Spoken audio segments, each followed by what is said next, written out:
আহ আমাদের সামনে থাকা বিভিন্ন প্রবন্ধ, গবেষণাপত্র আর বৈজ্ঞানিক সূত্রগুলো ঘেঁটে সাজানো আজকের এই বিস্তারিত বিশ্লেষণে স্বাগত জানাচ্ছি। আজকের টপিকটা যারা শুনছেন তাদের সবারই খুব পছন্দের একটা বিষয় হতে চলেছে।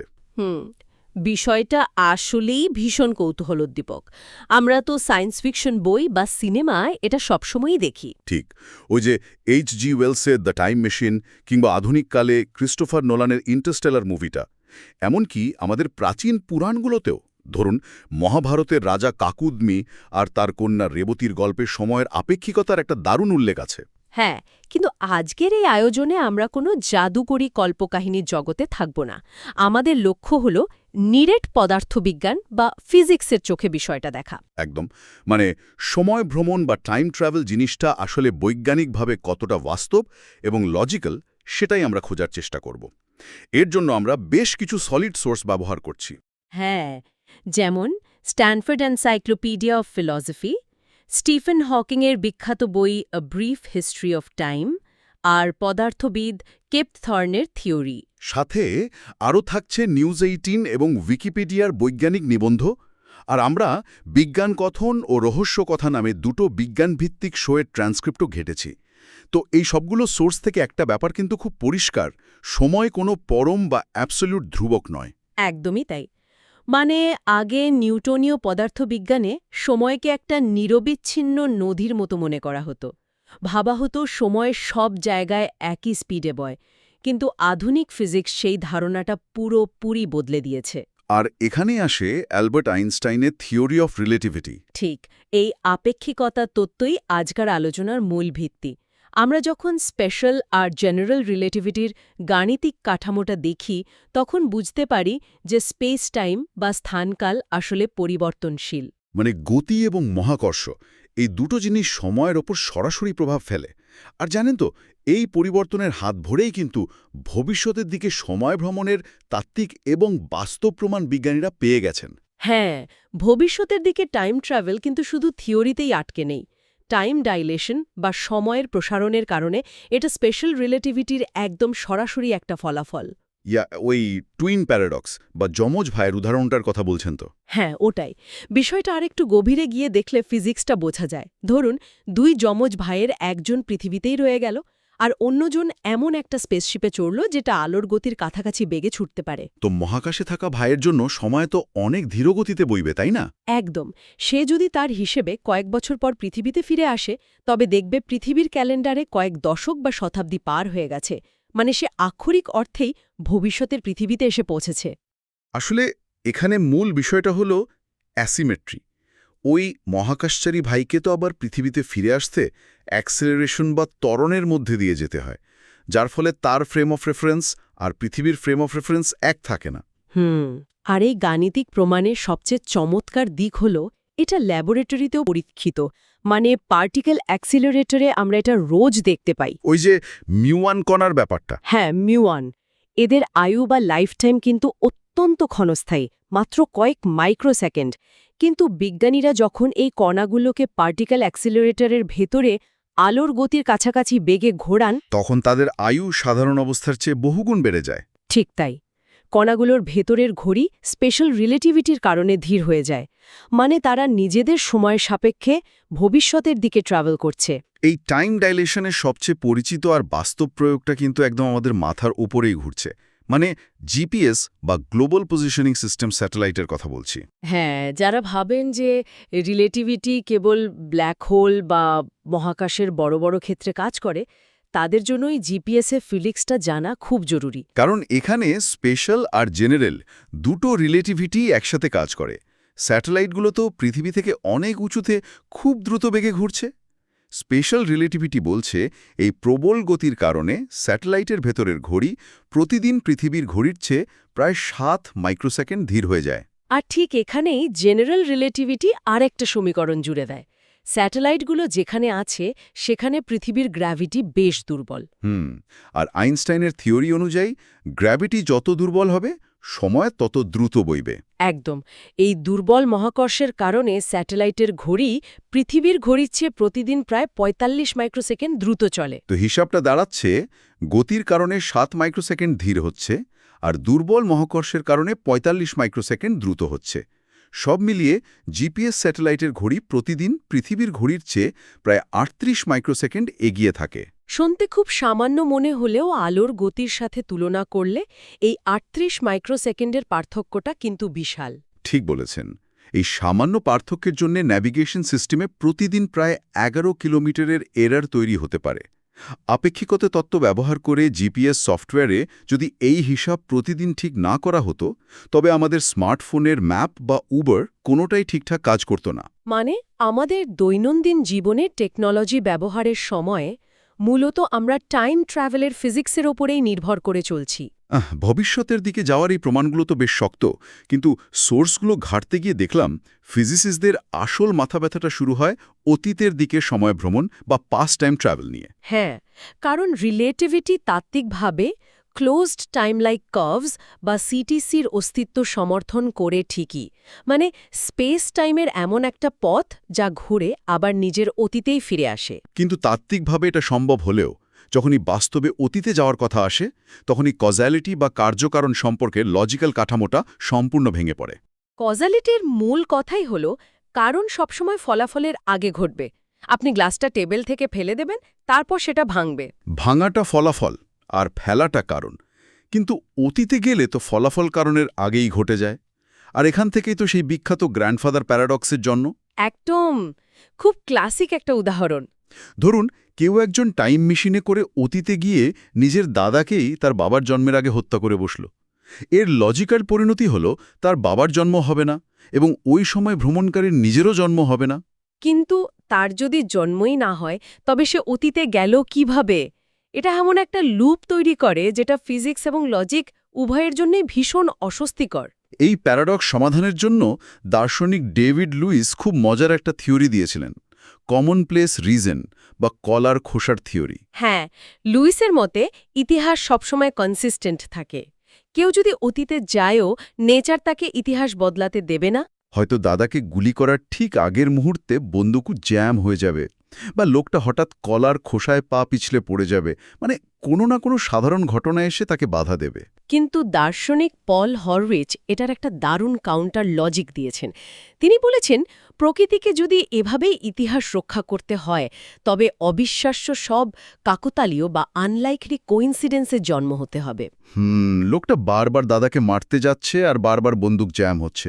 স্ট্যাটিস্টিক্সের ভাষায় এমনটা ঘটার সম্ভাবনা প্রায় শূন্য, অনেকটা একটানা ১০০০ বার কয়েন টস করে শুধু হেড পড়ার মতো।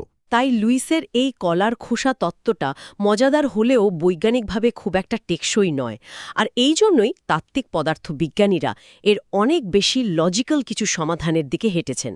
যেমন নভিকভ সেলফ কনসিস্টেন্সি প্রিন্সিপাল। একদম ঠিক। রাশিয়ান পদার্থবিদ ইগোর নভিকভ এটা প্রস্তাব করেন। এর মূল গাণিতিক ভিত্তি হল মহাবিশ্বের ঘটনা প্রবাহ নিজেই নিজেকে এমনভাবে সামঞ্জস্যপূর্ণ রাখে যাতে কোনো প্যারাডক্স তৈরি না হতে পারে। আমাদের সোর্সগুলোতে পদার্থবিদ জোসেফ পোলচিনস্কির একটা চমৎকার বিলিয়ার্ড বল প্যারাডক্সের কথা বলা হয়েছে এই নভিকভের নীতি বোঝাতে। হ্যাঁ, ওই উদাহরণটা খুব ইন্টারেস্টিং। ধরুন একটা বিলিয়ার্ড বল একটা ওয়ার্ম হোলের ভেতর দিয়ে অতীতে প্রবেশ করল।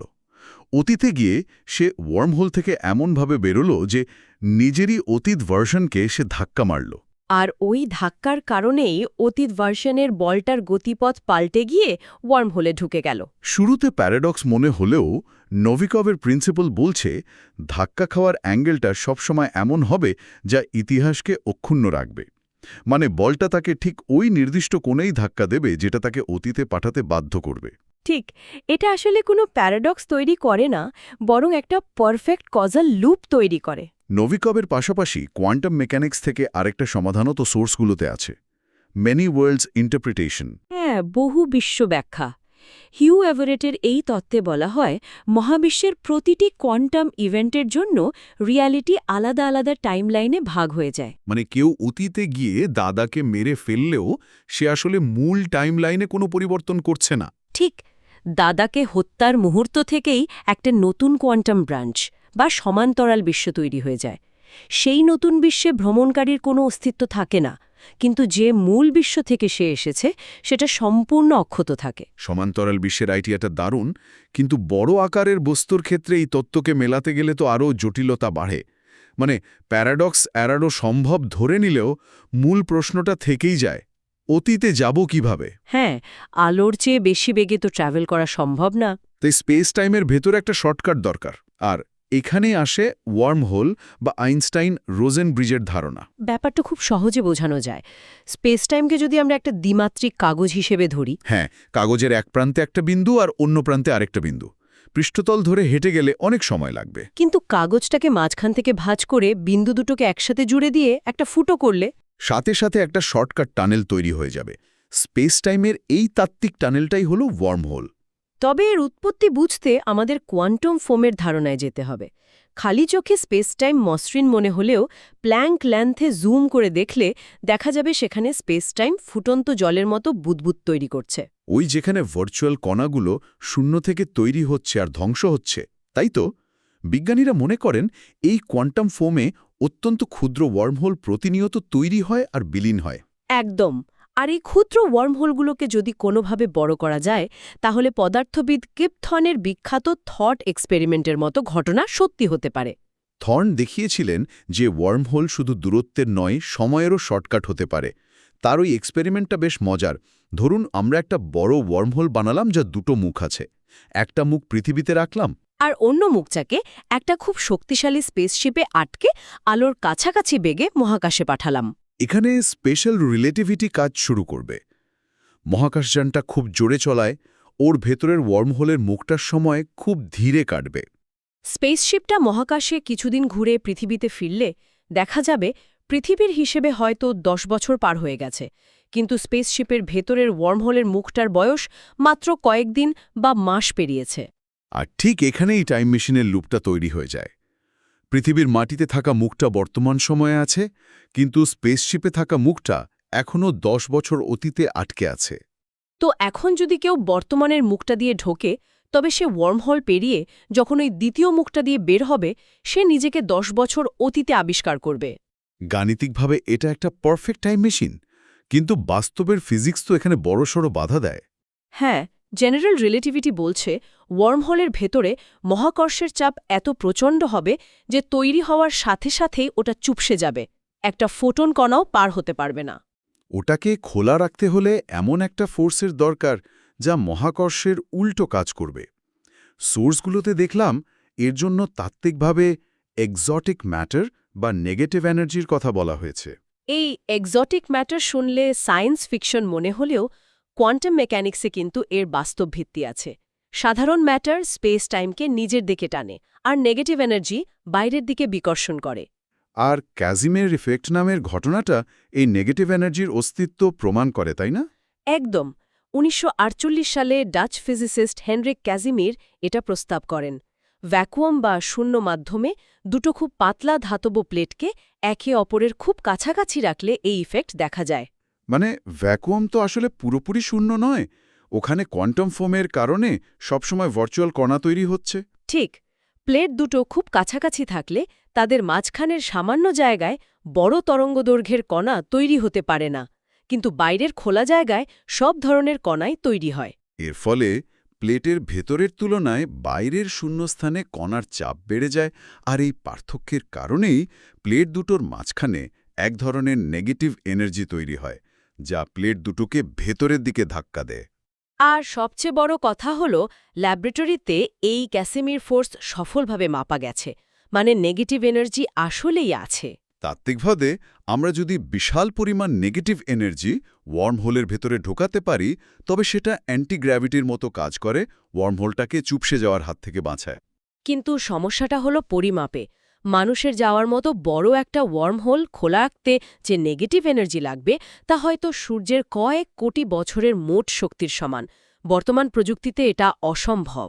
আচ্ছা, প্রযুক্তিগত এই অসম্ভব্যতা বাদ দিলেও টাইম ট্রাভেলের আলোচনায় সবসময় একটা লজিক্যাল প্রশ্ন চলে আসে। হ্যাঁ, ওই ফার্মি প্যারাডক্সের টাইম ট্রাভেল ভার্সনটা তো। ভবিষ্যতের পর্যটকরা কোথায়? একদম। যদি কোনোদিন টাইম মেশিন আবিষ্কার হয়ও, ভবিষ্যতের লোকেরা বর্তমান সময়ে কেন আসছে না? কেউ কেউ বলে তারা হয়তো লুকিয়ে আছে বা এটা খুব ব্যয়বহুল। কিন্তু ফিজিক্সের মডেলগুলো অন্য কথা বলে। ওই যে কিপ থর্নের ওয়ার্মহোল মডেলটা, সেখানে অতীতে কেবল ততটুকুই যাওয়া যায় যে মুহূর্তে টাইম মেশিনটা প্রথম তৈরি করা হয়েছিল। মানে ৩০০০ সালে টাইম মেশিন তৈরি হলে তার আগের কোনো সময়ে যাওয়া গাণিতিকভাবে অসম্ভব। যেহেতু আজ আমাদের কাছে কোনো টাইম মেশিন নেই, তাই ভবিষ্যতের কেউ আজ আসতে পারছে না।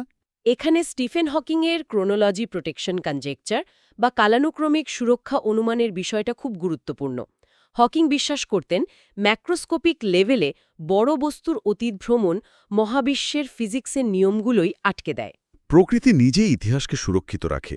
এর মেকানিজমটা কিন্তু বেশ চমৎকার। ধরুন কেউ নেগেটিভ এনার্জি দিয়ে একটা স্টেবল ওয়ার্মহোল বানালো, কিন্তু কোয়ান্টাম ভ্যাকুয়ামে যে ভার্চুয়াল কণাগুলো আছে সেগুলো তো ওই ওয়ার্মহোলে ঢুকবেই। হ্যাঁ, কণাটা ওয়ার্মহোল দিয়ে অতীতে যাবে, আর স্পেস টাইম লুপের কারণে আবার সেই ওয়ার্মহোলেই ঢুকবে। যেহেতু এটা একটা ক্লোজড লুপ, ভার্চুয়াল কণাগুলো অসীম সংখ্যকবার লুপের মধ্যে ঘুরতে থাকবে, আর প্রতিবার তাদের শক্তি বাড়তে থাকবে। ঠিক তাই, ভগ্নাংশ সেকেন্ডের মধ্যেই ওয়ার্মহোলের ভেতরে রেডিয়েশন স্পাইক ইনফিনিটিতে পৌঁছে যাবে। কোয়ান্টাম মেকানিক্স আর রিলেটিভিটির এই দ্বন্দ্বে টাইম মেশিন শুরু হওয়ার আগেই বিস্ফোরণে ধ্বংস হয়ে যাবে। হকিংয়ের মতে এই রেডিয়েশন ফিডব্যাক লুপটাই হল মহাবিশ্বের নিজস্ব ডিফেন্স মেকানিজম। মানে প্রকৃতি নিজেই বলছে বড় বস্তুর অতীতে যাওয়া সম্পূর্ণ নিষিদ্ধ। এই পুরো আলোচনা থেকে এটাই স্পষ্ট হয় যে মহাবিশ্বের নিয়মকানুনগুলো অত্যন্ত সুশৃঙ্খল। কার্যকারণ সম্পর্ক রক্ষা করার জন্য স্পেস টাইমের এই মেকানিজমগুলো আসলেই অভাবনীয়। জিপিএস আর পার্টিকল অ্যাক্সেলারেটর প্রমাণ করেছে যে ভবিষ্যতের দিকে যাওয়াটা একদম পরীক্ষিত সত্য, কিন্তু অতীতের দিকে ফেরাটা এখনও পদার্থবিজ্ঞান আর লজিকের এক বিশাল যুদ্ধক্ষেত্র। তবে আজকের এই গভীর বিশ্লেষণ শেষ করার আগে যারা শুনছেন তাদের ভাবনার জন্য সোর্স থেকে পাওয়া একটা দারুণ প্যারাডক্সের কথা বলতে চাই। ওই বুটস্ট্র্যাপ প্যারাডক্সের কথা বলছেন তো? একদম। গ্র্যান্ডফাদার প্যারাডক্সে তো ইতিহাস বদলানোর চেষ্টা করা হয়, কিন্তু বুটস্ট্র্যাপ প্যারাডক্সে ইতিহাস বদলায় না, বরং তথ্যের উৎসটাই হারিয়ে যায়। বিষয়টা সত্যি খুব অদ্ভুত। ধরুন একজন বিজ্ঞানী তার ল্যাবে বসে আছেন, হঠাৎ ভবিষ্যৎ থেকে আরেকজন বিজ্ঞানী টাইম মেশিনে করে এলেন। তিনি বর্তমানের বিজ্ঞানীর হাতে একটা নিখুঁত টাইম মেশিনের ব্লুপ্রিন্ট দিয়ে আবার ভবিষ্যতে চলে গেলেন। বর্তমানের বিজ্ঞানী সেই নকশা দেখে বহু বছর ধরে একটা টাইম মেশিন বানালেন। হ্যাঁ, আর তারপর একদিন তিনি সেই মেশিনে চেপে অতীতে গেলেন এবং নিজেরই অতীত ভার্সনের হাতে সেই নকশাটা দিয়ে এলেন। বিজ্ঞানী নকশাটা পেয়েছিলেন তার অতীত ভার্সন থেকে, আর অতীত ভার্সন পেয়েছিল ভবিষ্যতের বিজ্ঞানীর কাছ থেকে। এই তথ্যের কোনো আদি উৎস বা অরিজিনই নেই। স্পেস টাইমের এক অন্তহীন লুপ, যেখানে নিখাদ ইনফরমেশনের কোনো জন্মদাতা নেই। কজালিটি আর ইনফরমেশন থিওরির এই মগজ ধোলাই করা প্রশ্নটা নিয়েই আমরা আজকের আয়োজনের সমাপ্তি টানছি। স্পেস টাইমের পড়তে পড়তে এমন আরও কত রহস্য লুকিয়ে আছে কে জানে।